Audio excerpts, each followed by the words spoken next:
இன்றைக்கி இந்த வீடியோவில் இயற்கை முறையில் வெள்ளை கத்திரிக்காய் செடி வளர்ப்பு பற்றி பார்க்கலாம். வாங்க வீடியோக்குள்ளே போகலாம். வெள்ளை கத்திரிக்காய் விதை எடுத்துருக்கோம். விதையை ஒரு பவுலில் போட்டுக்கலாம். ட்ரைகோடர்மா விரிடி விதை நேர்த்தி செஞ்சுக்கலாம்.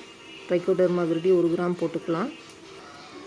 கொஞ்சமாக தண்ணி விட்டு சேறு பத்தில் விதை நேர்த்தி பண்ணிக்கலாம். அரை மணி நேரம் நிழல் உலர்த்திக்கலாம். விதையை போட்டுக்கலாம். விதை போட்டாச்சு. நல்லா தண்ணி விட்டுக்கலாம். கத்திரிக்காய் செடி வளர்க்க க்ரோ பேக் எடுத்துருக்கோம். க்ரோ பேக்கில் இந்த மாதிரி ஹோல்ஸ் போட்டுக்கலாம். அரை பேக்கு மண் நிறச்சிக்கலாம்.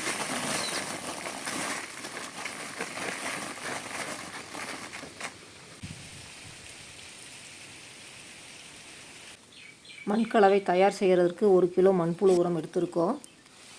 மண்ணில் போட்டுக்கலாம். வேப்பம் புண்ணாக்கு 100 கிராம் போட்டுக்கலாம்.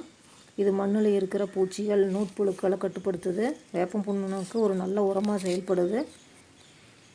சூடோமோனாஸ் 15 கிராம் எடுத்துருக்கோம். நாங்கள் 3 க்ரோ பேக் மண் கலவை தயார் செய்ய போகிறோம். ஒரு க்ரோ பேக்கு 5 கிராம் போட்டுக்கலாம். ட்ரைகோடர்மா விரிடி 15 கிராம் போட்டுக்கலாம். இது ரெண்டும் நல்லா பூஞ்சான கொல்லியாக செயல்படும். வேரழுகள் தண்டழுகள் கட்டுப்படுத்தி வளர்ச்சி அதிகரிக்குது. நாங்கள் இப்போ மண்கலவையை நல்லா கொத்தி விட்டு கலந்து விட்டுக்கலாம். இப்போ மண்கலவை ரெடி ஆகிடுச்சு. மண்கலவையை எடுத்து க்ரோ பேக்கில் போட்டுக்கலாம்.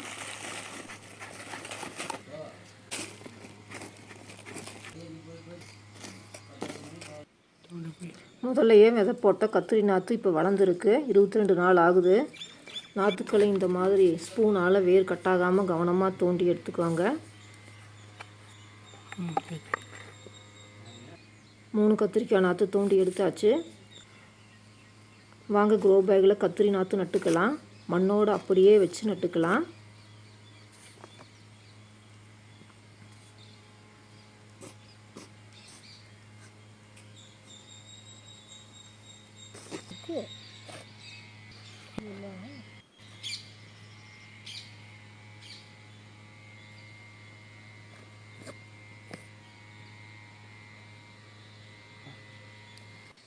மூணு கத்திரி நாற்று நட்டாச்சு. உயிர் தண்ணி ஊற்றிக்கலாம்.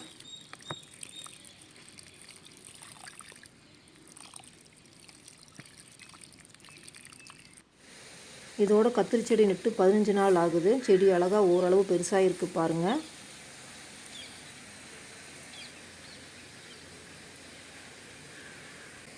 மீன் அமிலம் எடுத்துருக்கோம். லிட்டருக்கு 5 ml கலந்து ஸ்ப்ரே பண்ணிக்கலாம். மீன் அமிலம் ஒரு நல்ல பயிரூக்கியாகவும் பூச்சி விரட்டியாகவும் செயல்படுது.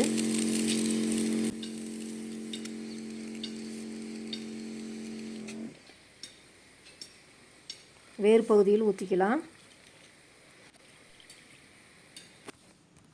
இதோட கத்திரி செடிக்கு 25 நாள் ஆகுது. செடி ஓரளவு பெருசாக வளர்ந்துருக்கு. பூவரும்பு விட்டு இருக்குது. மண்ணை கிளறி விட்டுட்டு மண்புழு உரம் வச்சுக்கலாம். நாங்கள் அரை கிலோ மண்புழு உரம் எடுத்துருக்கோம். ஒரு செடிக்கு 3 கைப்பிடி போட்டுக்கலாம்.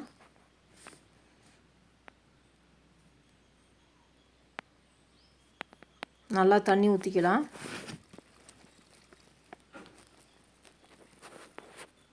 இதோட செடிக்கு 35 நாள் ஆகுது.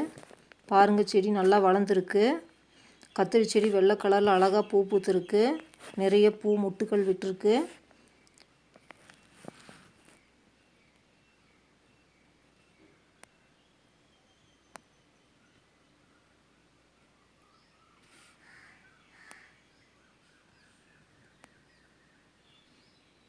இந்த மாதிரி பூ பூக்கும் தருணத்தில் முட்டை அமினோ அமிலம் லிட்டருக்கு 1 to 2 ml கலந்து தெளிக்கலாம்.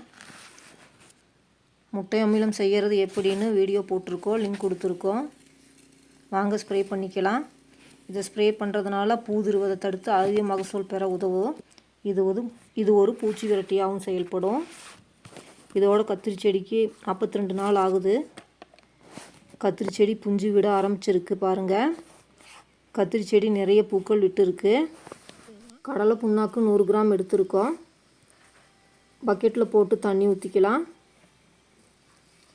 5 நாள் ஊற வச்சுக்கலாம்.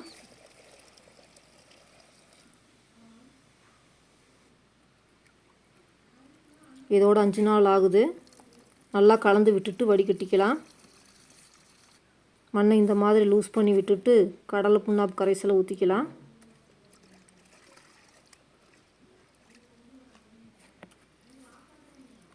இதில் பெனிஃபிஷியல் மைக்ரோப்ஸ் இருக்குது. இதில் NPK இருக்குது. கத்திரி செடிக்கு இதோட 50 நாள் ஆகுது. பாருங்கள், அழகாக வெள்ளை கலரில் கத்திரிக்காய் விட்டுருக்கு. கத்திரி செடி நல்லா படர்ந்து வளர்ந்துருக்கு. கத்திரிக்காய் செடி நிறைய காய்கள் விட்டுருக்கு பாருங்கள்.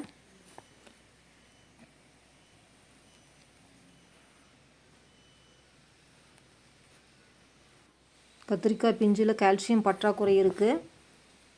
இதை சரி செய்ய சுண்ணாம்பு எடுத்திருக்கோம். 5 கிராம் எடுத்திருக்கோம்.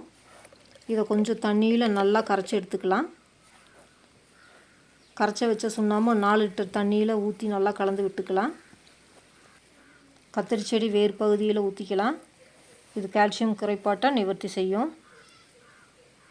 இதோட கத்திரி செடிக்கு 55 நாள் ஆகுது. பாருங்கள், கத்திரிக்காய் அறுவடைக்கு தயாராக இருக்குது. கத்திரிக்காய் இந்த சைஸில் இருக்கும்போது பறிச்சிடணும், இல்லைன்னா கத்திரிக்காய் முத்தி போயிடும். வாங்க முதல் அறுவடை செஞ்சிடலாம். எல்லா கத்திரிக்காயும் பறிச்சிடலாம்.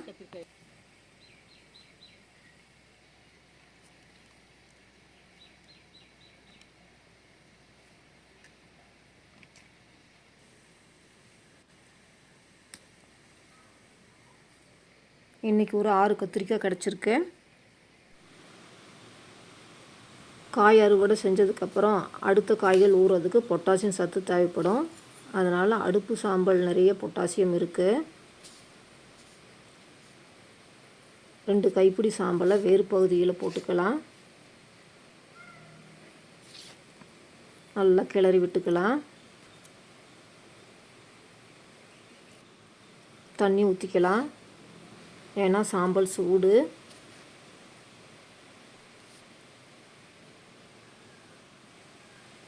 இதோட பாருங்கள் 63 நாள் ஆகுது. 2ஆம் அறுவடை செஞ்சுக்கலாம். இந்த தடவை கத்திரிக்காய் அதிகம் காய்ச்சிருக்கு. காய் வெள்ளையாக எவ்வளோ அழகாக இருக்குது பாருங்கள்.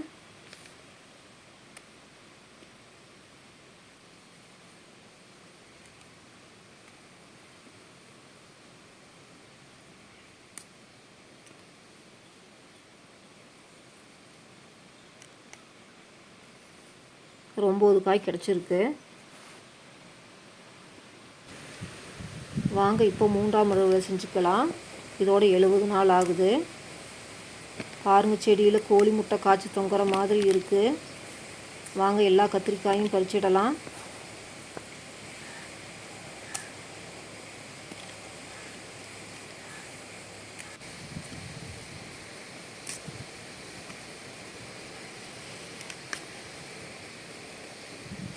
இன்றைக்கி ஒரு 12 கத்திரிக்காய் கிடச்சிருக்கு.